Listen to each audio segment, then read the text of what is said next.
Hey Retro community, how's everyone doing today? Let's get on with part 3 of my iMac restoration as part of MARCHintosh month. Some of you might have seen some teaser photos on Twitter if you follow me there. If you have, then this is obviously in a different orientation.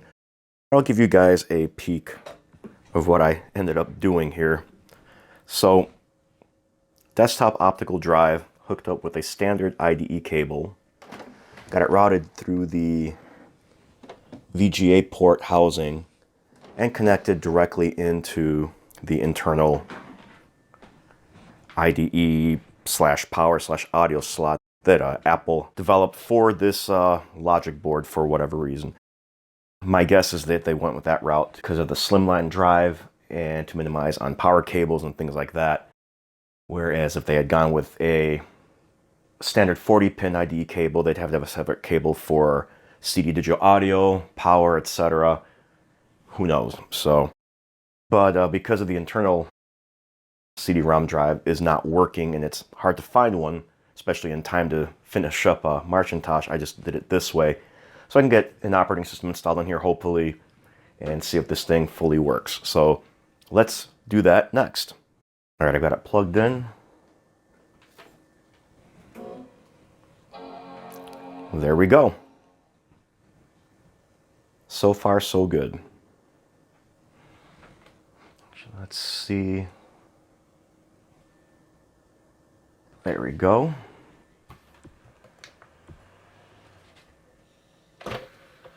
Apparently I've got a disc in here, and I'm not sure what disc this one is for then. Guess I'll find out.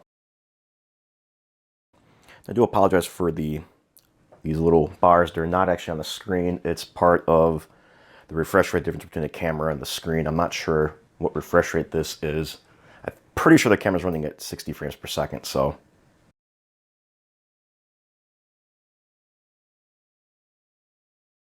Apparently this disc might not be readable.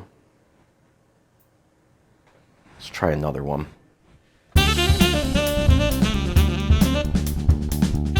Oh, maybe this will work there. Yep, there we go. So it just was probably should start labeling my CDs, huh? This looks like it's booting here.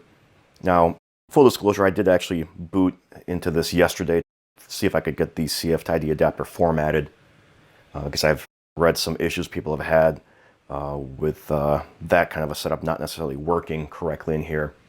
Because if that wasn't going to work, now I was going to have to go and locate a working spinning IDE drive.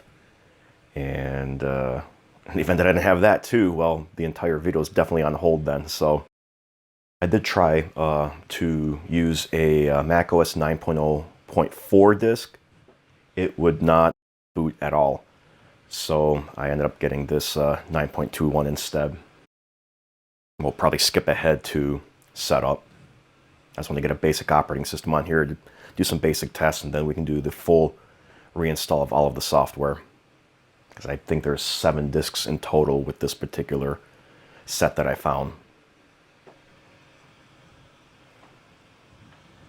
Is that the correct time? That might be close to the correct time, if not exact, which is strange because I did not set the time. Alright, so I'm not getting mouse. That's odd. I know this mouse works. I haven't used it yesterday. It's getting power. Keyboard's working.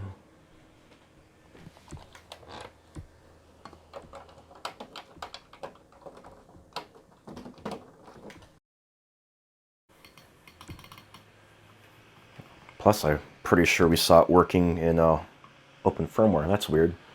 Whatever. Could have been just a fluke. Hopefully, it's just a fluke. I don't think I need to do that, but just to be safe. We'll install that even though I don't have a card, because I could always add one later. It'll just be easier that way. Let's do that too. What other options do we have? Good.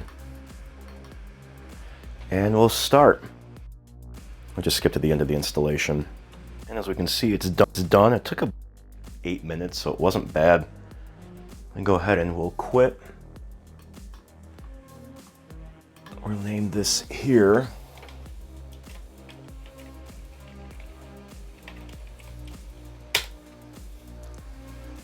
let's go ahead and restart and see if we can get it to boot off the CF card. So far, so good.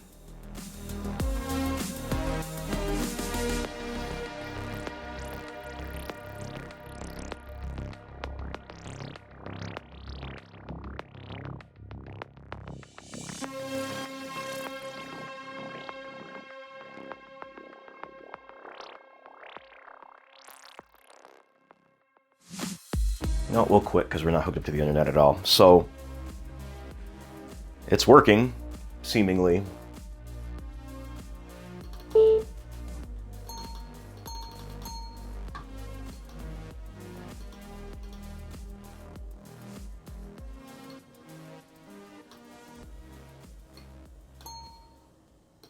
There. So by default, it seems to come with some basic apps: browse the internet, mail, QuickTime. Pretty sure that's Internet Explorer. There's not going to be much else on here. Although it's interesting that it calls this folder Applications Mac OS 9. This particular set, I believe, came with OS 9 and OS 10, since this does support Mac OS 10. So, but I don't know if I want to load it up on here just yet. I'm going to play around with Mac OS 9 a little bit. But I'll burn the rest of the CDs to get more applications set up and installed, and we'll mess around with this and see what we can do. Maybe I'll be lucky enough to find a replacement internal drive, optical drive, of course. The power button, the glue didn't hold, but it doesn't stick anymore, so I'll just leave it be. I did find some 3D models online. I don't have a 3D printer, but maybe I can find a service where I can get it printed and sent out. I think some of those PCB companies that you always see advertisements for, I think some of them offer 3D printing services, so maybe I'll order a few. We'll see. Wish I could get this 3D printed for a decent price, and they may be able to do that as well if I can find the STL files for it. Or, of course, if I can find an official part, that'd be better, but whatever. So let me go ahead and get those discs burned, and we'll continue. So I've got the discs burned and everything. The application disk I checked out briefly, and we'll show it off again here in a bit, but there's not much on there. It seems like most of the applications are actually part of the actual recovery disks themselves, which would require me to completely wipe this, and would also end up, I believe, installing OS 10 as well as 9. I'm not sure I want to do that just yet. Although, you want to see me do a full restore using the 4-disc set, let me know, and I'll see what I can do. Another thing I want to mention is when I was cleaning the speakers out, because they were a little bit dusty, I don't know if you can see, that's not necessarily dirt, that's the speaker itself. It's starting to deteriorate, unfortunately. And I even heard a little bit of, not crackling, but kind of like a vibration type sound, which I know sound is vibrations, but it didn't sound like it was supposed to. So I think the speakers are slowly starting to go away. I might be able to replace them, but you know, if I replace them, they're just going to be the same age. I might have to replace the actual speaker cone itself with something maybe more modern. We'll see. But for now, let's take a look at this application disk, just so you can see what's not on there, because like I said, there's not much.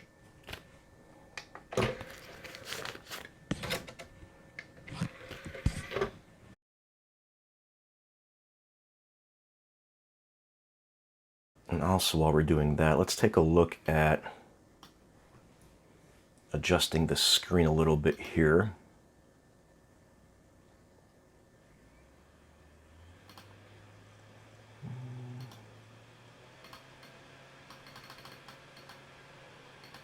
Get as much as we can.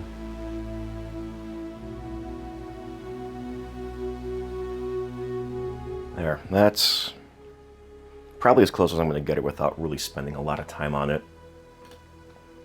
Another thing we can take a look at is, we can only see the recommended resolutions. So I can do 1024 by 760 at 75 Hertz. Currently it's 800 by 600 at 95 Hertz. And you can do 640 by 40 at 117 Hertz. Unfortunately, I don't think the camera's, yeah, see, if I switch it to that, there's a lot of flicker there. If I set it to 117, it's a lot thinner, but I'm also losing a lot of the display there. So I'm not sure if there's a way to do all resolutions.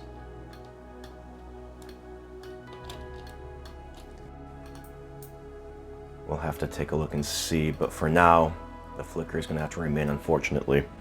But on the application CD, I've got AppleWorks, BugDom, Chromag, Rally, and NanoSoar. So let's take a look at AppleWorks first.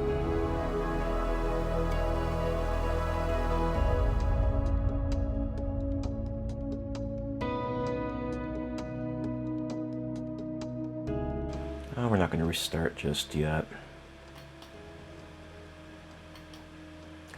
Or I guess we are. And I know I could have force quit, but... Alright, so, I mean, it's a desktop productivity app, so... You can do word processing, spreadsheets, databases, we can draw, do a little painting, presentation. We've got assistants here too, which is kind of nice. Basically little wizards, things like that you can use to help create, well, these here, and possibly more, I'm sure. They've got various different templates, web resources, although you won't be able to connect because I didn't hook this up to Ethernet. So let's take a look at the painting thing. Yeah, so it's just a basic paint app.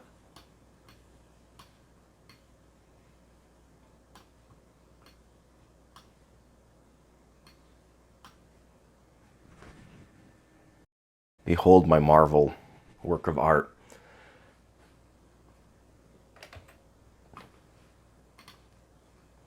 Drawing, I'm assuming. Yeah, so this is going to be probably more...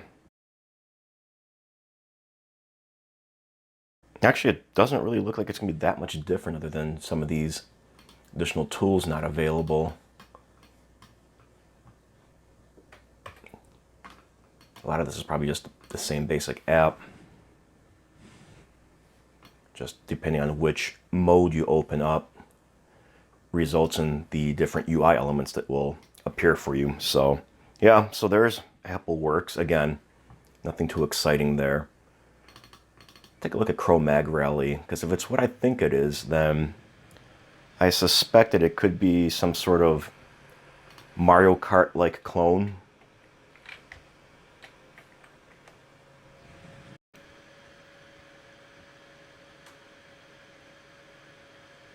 Now that's easy enough. All right, so I also took the liberty of copying the other two folders there as well, BugDom and NanoSoar. Take a look at Chromag Rally first. Let's leave it at 800 by 600.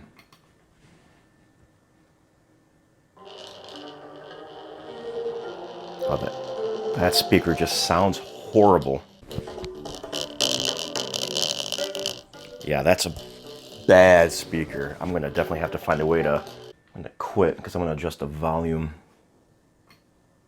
Doesn't seem like the keyboard controls the volume. I don't know if it's because I need special drivers or not. The other keys do seem to work, so let's see if that's gonna be better.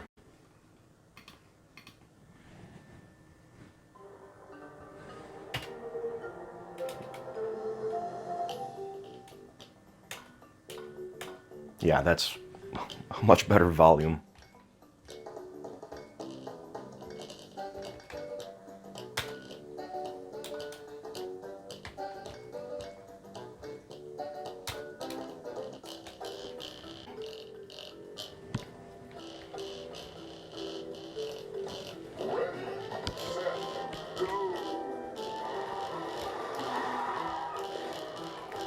Not an easy game to control. I wonder if it would work with USB joysticks.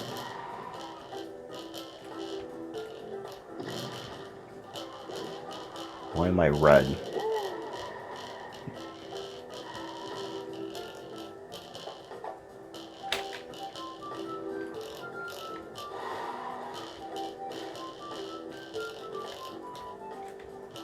It's a fun little time waster, that's for sure. Oh no!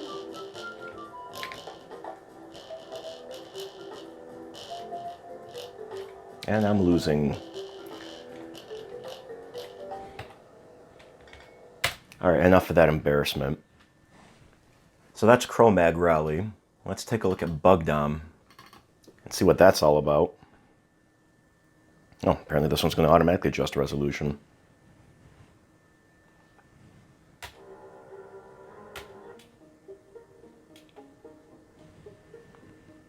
Another 3D game. I'm guessing this dude's girlfriend's being kidnapped. Maybe his sister, aunt, really good co-worker.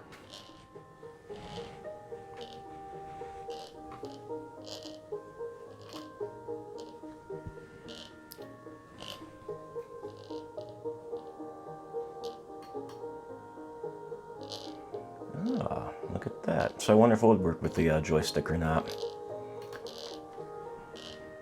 Oh, this takes forever with this menu.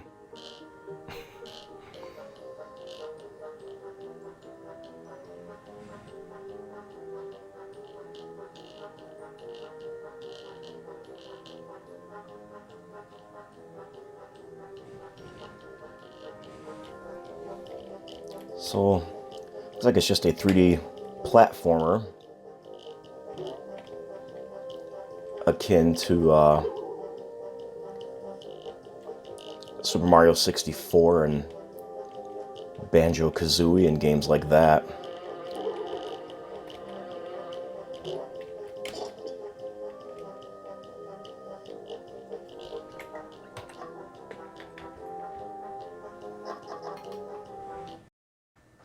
So that's Bugdom. Let's take a look at Nanosaur. It's got dinosaurs, so it has to be cool, right? Created entirely with QuickDraw 3D, which was, at the time, Apple's answer to DirectX and Direct 3D.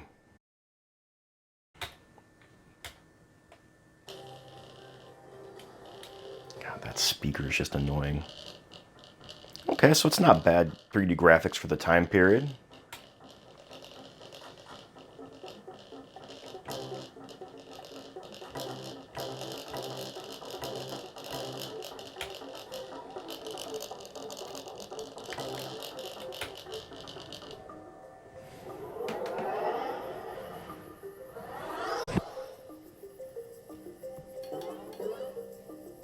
Another 3D platformer.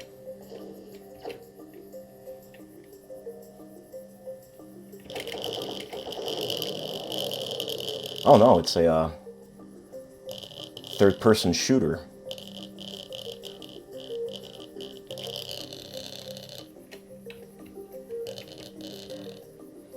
Can zoom in and out.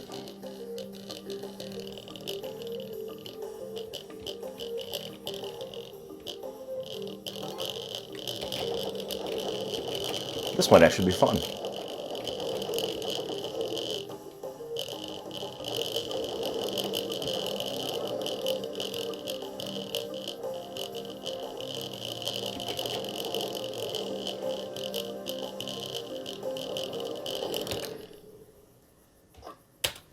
I will quit out of this for now.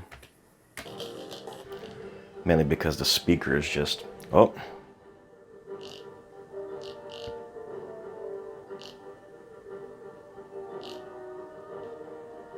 Oh, I guess that's the end of the dinosaurs.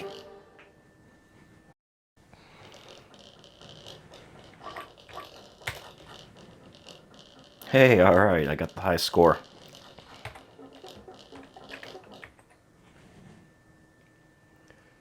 Alright, so those are the 4 apps that I have on the full recovery set. Like I said, there's probably more on the actual recovery disk. Otherwise, what I'm going to do is connect this to the network and connect it up to the AFP share that I've got to pull some additional software on here. We'll see how this thing performs on the internet. So for now, let me go ahead and get this hooked up. Okay, I've got my AFP share mounted. And we need to install a few things. I'm going to need that.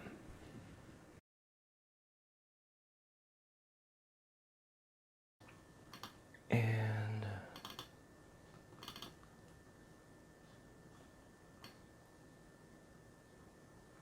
I think we can just copy this.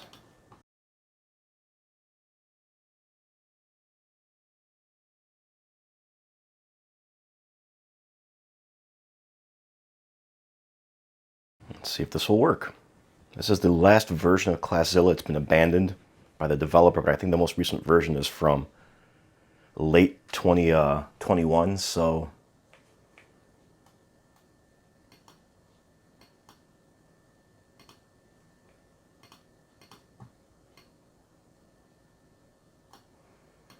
let's see what we can do with it.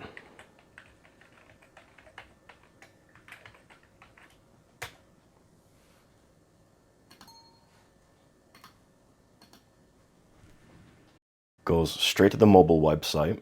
That's neat. Is it done? Loading.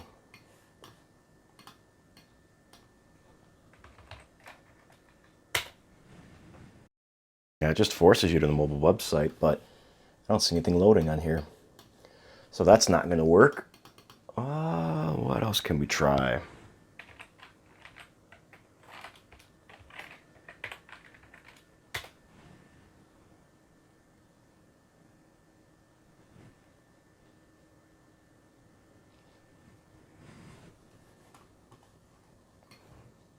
Well, this might support modern security protocols, but it sure doesn't like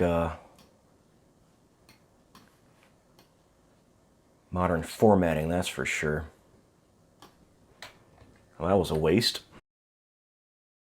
So we're not going to be able to really continue much ahead on here. I mean, I can continue playing with software and stuff, but with this speaker rattling because of the fact that it's decayed, I kind of don't want to annoy people with any more obnoxious sounds.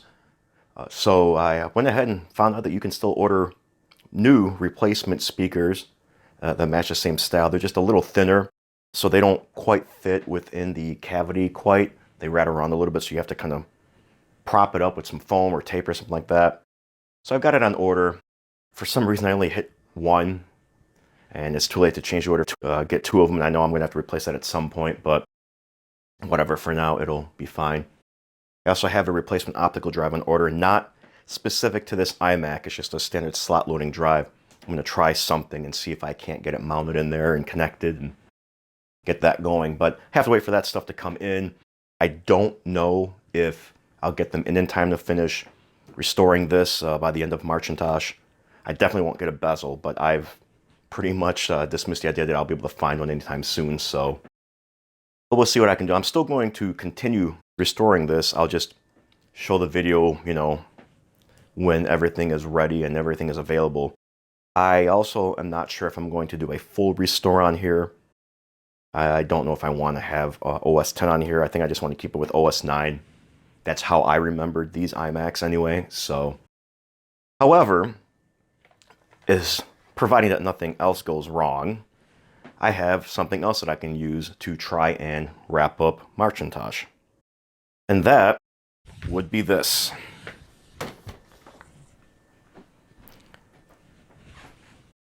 It is a 15-inch iMac G4. I forget the exact model and specs, but I'll have those for the next video.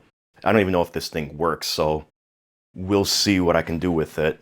Now, for those of you that have actually watched this channel for a while, you may remember that I already talked about an iMac G4, but that one was this here.